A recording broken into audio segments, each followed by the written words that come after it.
Coalma. J'ai eu l'occasion et l'honneur de partager avec les participants la stratégie de la LIDEC pour lutter contre la rareté de la ressource en eau et plus spécialement dans le périmètre de la gestion déléguée qui est le périmètre du Grand Casablanca.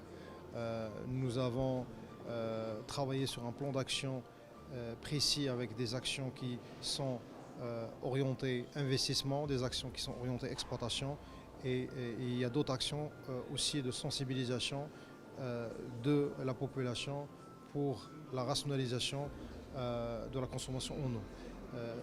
Par rapport aux investissements, nous avons un programme ambitieux en termes d'investissement qui nous permet de renforcer notre capacité de stockage, mais aussi de renforcer la structure des réseaux de telle sorte à mieux sécuriser les réseaux de Casablanca. Donc tous les ans, nous avons une vingtaine de kilomètres qui sont réalisés, plus une vingtaine de kilomètres de renforcement de réseaux, en plus des lignes réalisées dans le cadre du renouvellement des réseaux, mais nous avons une vingtaine de kilomètres de restructuration et de renforcement des réseaux qu'on arrive à réaliser et aussi de renforcement de nos capacités de stockage. Si je prends par exemple l'exemple de l'année en cours, nous avons programmé 2 réservoirs d'eau potable, un d'une capacité de 30 000 m3 jour et l'autre au niveau de Mjati Oula Talb et un deuxième réservoir au niveau d'Arbouazza de l'ordre d'une capacité de 20 000 m3 jour.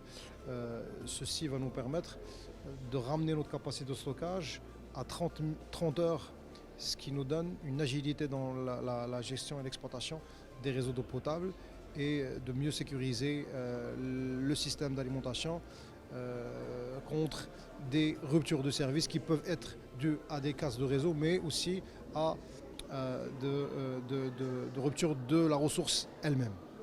Nous avons aussi un plan d'action axé sur l'exploitation et des réseaux, mais surtout sur une gestion, donc un système de pilotage d'experts intelligents qui s'appelle Aqua Advance, qui nous permet aujourd'hui de piloter les réseaux d'eau potable. Ce système-là, aujourd'hui, on travaille là aussi sur plusieurs axes. Un axe réduction et gestion de la pression au niveau de réseau, ce qui nous permet de diminuer les débits de fuite au niveau de réseau, mais aussi de protéger les réseaux. Nous avons un axe élargissement des capteurs de recherche de fuite. Et cette année-là, nous avons démarré l'année à 3000 capteurs sonores installés sur le réseau qui vont atteindre 4000 à la fin de l'année.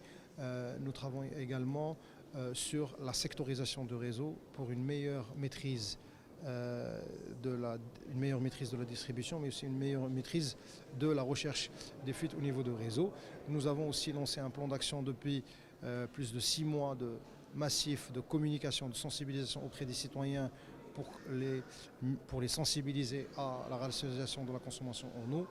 Et nous travaillons aussi sur les pistes non conventionnelles telles que la réutilisation des eaux usées. Nous avons déjà à nos dispositions une station d'épuration de 4000 m3 jour qui est destinée à l'arrosage.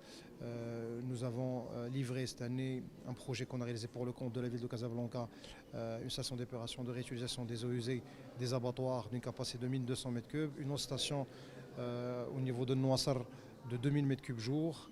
Et nous comptons lancer cette année-là 2 stations d'épuration qui vont être axées et orientées vers la réutilisation des eaux usées, dédoublement de Mdiouna d'une capacité supplémentaire de 4000 m3 jour et upgrade de la station existante de Noissar qui va nous donner une capacité de 5000 m3 jour. Nous travaillons aussi sur des projets pilotes de réutilisation des eaux pluviales dans le cadre de projets d'aménageurs et de promoteurs immobiliers. Et nous avons aussi renforcé notre plan d'action et notre stratégie développement durable à travers une douzaine d'objectifs qui sont orientés vers des projets concrets, pilotes à réaliser sur le terrain. Juste pour résumer l'année 2022, nous avons, à travers toutes les actions menées, nous avons pu économiser 10 millions de mètres cubes, ce qui représente la consommation d'une petite ville, sachant que la ville de Casablanca, en fait, Ça représente 5% de la consommation du Grand Casablanca, sachant qu'on est sur une consommation annuelle de 200 millions de mètres cubes. قبل ما تخرجوا ما تنسوش تابوناو في لاشين يوتيوب وبارطاجيو الفيديو وديروا جيم وتابعوا الدار على مواقع التواصل الاجتماعي.